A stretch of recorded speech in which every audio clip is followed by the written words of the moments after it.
Alors on se retrouve pour la troisième finale, hein.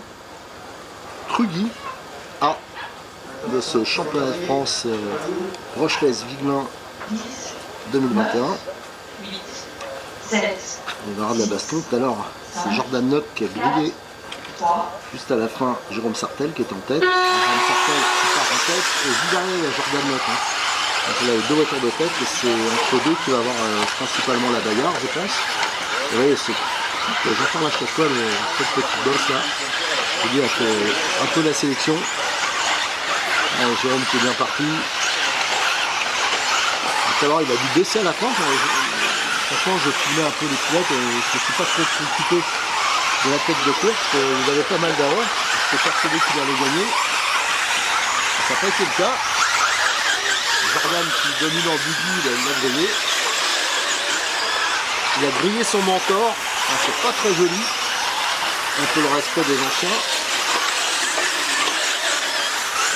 Allez, Jérôme Sartel. Alors déjà on l'a filmé en détail dans la finale précédente. Alors je vais aussi m'occuper des autres pilotes. Hein. Allez, Jordan.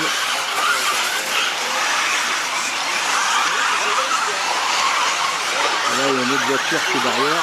La voiture numéro 3. Alors, je vais regarder. Ah ouais, apparemment c'est Jean-Pierre Sartel qui aurait changé de carrosserie. C'est étonnant. C'est pas du tout ses couleurs. Je vais voir un bouquet de troisième. Bon voilà. Peut-être que tout à l'heure il a pété la carrosserie, je sais pas, mais d'habitude c'est une carrosserie qui est aussi un peu rose, un peu violet. Donc c'est bien la numéro 3. Ah là il a fait une faute. Déjà en début il a fait une faute à cet endroit. Et ça lui a coûté cher. Avec toujours Jérôme qui est suivi quand même d'assez près par Jordan, Jean-Thierry. Après on retrouve la voiture numéro, j'ai du mal à lire le numéro, je pense que c'est Baptiste Ménager, je peux reconnaître un Kyosho. Le MC10 Kyosho, c'est un peu trop rare hein, avec une voiture, elle a l'air de super bien marcher, je trouve au niveau amortissement, elle est vraiment à ma place, grave. Allez on va le suivre un peu, on va suivre Baptiste Ménager, on va suivre 2-3 minutes. Les gars qu'on a déjà fait, hein, ceux qui sont devant. Un Baptiste Ménager qui double le 18 Truggy. Et dans les deux catégories, il se défend bien. Hein. Il est de la Ligue 18, hein, il est un local. Et ça fait, avec son père, ça fait un moment qu'ils font les courses Brochelaise. Hein. Il était déjà là quand on faisait le Brochelaise Tour. C'est un pilote discret, mais je trouve qu'il pilote bien. J'aime bien les pilotes comme ça, avec un pilotage assez coulé. Et on voit qu'il y a encore de la marche qui pourrait peut-être aller plus vite, mais bon, c'est son style. Ah, il va vraiment bien. Regardez la voiture. Regardez la qualité d'amortissement de la voiture. Et je peux vous dire, pourtant, la piste, il y a des ondulations. Elle bouge pas. Moi, visuellement, je trouve que même en buggy, hein, c'est la voiture la mieux amortie. Elle accroche bien. La petite partie délicate, elle la saute bien, c'est-à-dire qu'il y a de la motricité en plus, parce que la difficulté, c'est d'avoir une impulsion assez forte pour pas taper cette petite bosse pavée. Là, je sens que moi je vais craquer. Enfin, je vois pour un. Ça me plairait bien, un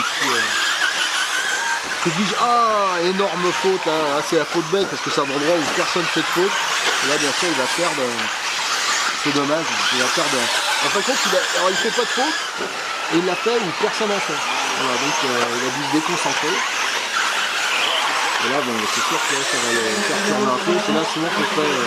Oui, là, il la saute en 2 fois, donc on voit que ça va faire tourner. C'est troisième, là, on va faire se remettre dans le rythme. Et là, vraiment, je pense que c'est vraiment une faute d'inattention parce que jamais de faute à cet endroit. Enfin, c'est rare, surtout un bon pilote comme ça. Allez, là, il est sur la partie tenue du circuit. Il a déjà roulé là. reste un local. Hein. Voilà, donc là, je pense qu'il a repris son équipe. Allez, on va laisser la piste et on va aller essayer de suivre un autre pilote. Ah, je cherche un pilote que j'avais pas encore filmé et on a l'inusable Stéphane Doroche sur le Mugen. Pareil, hein, Mugen c'est vraiment la voiture historique entre guillemets, hein, qui a été la première avec technologie qui ont sorti des produits corrects. Hein. Et c'est toujours le même, c'est une marque très stable. Hein, c'est pour ça que c'est souvent une marque qu'on me demande, j'ai souvent des conseils. Souvent je dis celle-là parce que les modèles ne changent pas souvent et moi je trouve que c'est une grande qualité pour une marque. Dans le temps, tous les 4 matins, la version à chaque fois. Stéphane Doroche, de la région parisienne, c'est multi-catégorie et donc dernièrement il a gagné la manche de championnat de France dans les plus de 40 ans en micro. Il a déjà été, je crois, champion d'Europe aussi en plus de 40 ans. Et Stéphane qui doit avoir plus de 50 ans maintenant. Que j'ai connu en pioche-cup, en pourri, en 1/10, TT, enfin il fait toutes ces catégories. C'est vraiment un gros passionné. Et il est présent sur toutes les courses, il est inusable. Alors il a eu un petit désavantage, c'est qu'il est arrivé samedi matin. Alors que les essais ils étaient à partir de vendredi. Donc c'est sûr si on rate tous les roulages de vendredi, par contre les qualifications ça sert d'essai et on part avec un handicap qui est quand même assez conséquent. Mais voilà, il va de mieux en mieux. Justement il rattrape Baptiste quand on a filmé juste avant, l'ancien qui rattrape le plus jeune. Pareil, hein, c'est un habitué du championnat, il l'a jamais fait vraiment en intégralité.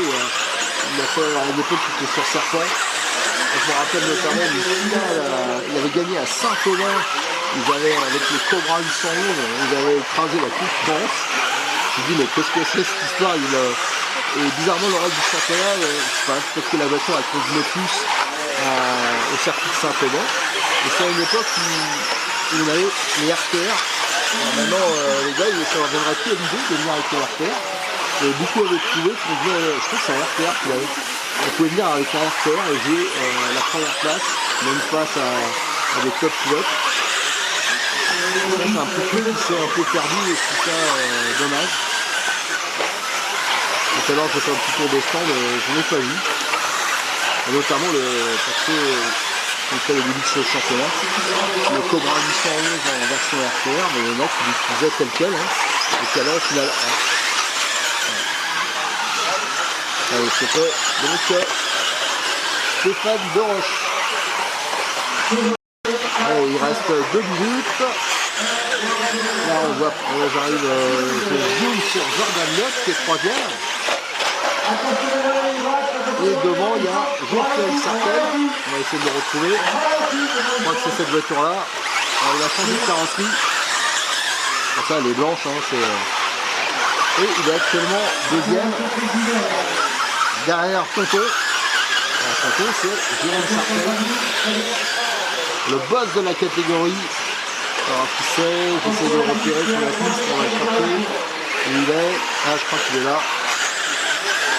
Donc vous voyez il a une belle avance, hein. Celui-là je pense que ça va pas faire comme la manche précédente où je me suis fait avoir, normalement là il devrait gagner, sauf s'il fait vraiment un enchaînement de fautes incroyable.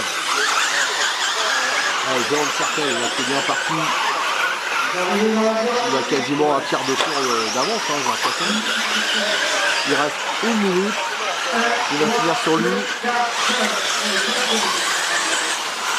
Jérôme qui a été champion d'Europe en Pékin 8e, multiple champion de France, il faut savoir qu'il roulait déjà dans les années 90. Il a commencé par le T1 8e 4.2, moi je l'ai connu en T1 8e 4.2.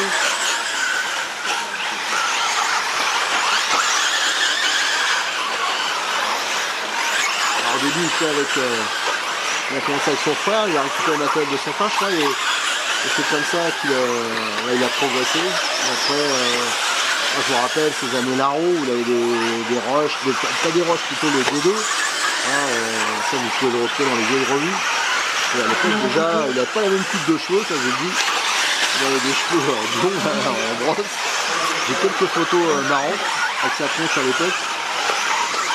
Il avait des larrons qui étaient une voiture française qui était hyper bidouillée, hyper préparée. Ah là il a fait une faute, bah bon il a une telle avance qu'il peut se permettre. Ah, vous voyez, il a fait la faute à l'endroit que je cite à chaque fois, cette fameuse petite bosse pavée, qui trompe aussi bien les pilotes, je veux dire, comment appeler ça, pas débutants, mais ceux qui jouent pour venir s'amuser, que les pilotes, entre guillemets. Donc, allez, là il a gagné ce coup-là. Donc il a remporté sa manche. Voilà. Je pense que la 4 a récupéré sa mécanote pour récupérer la voiture. Et juste derrière, vous avez la voiture de Stéphane Dorange. Voilà, la 4 a récupéré la voiture. Il a sa mécanote personnelle.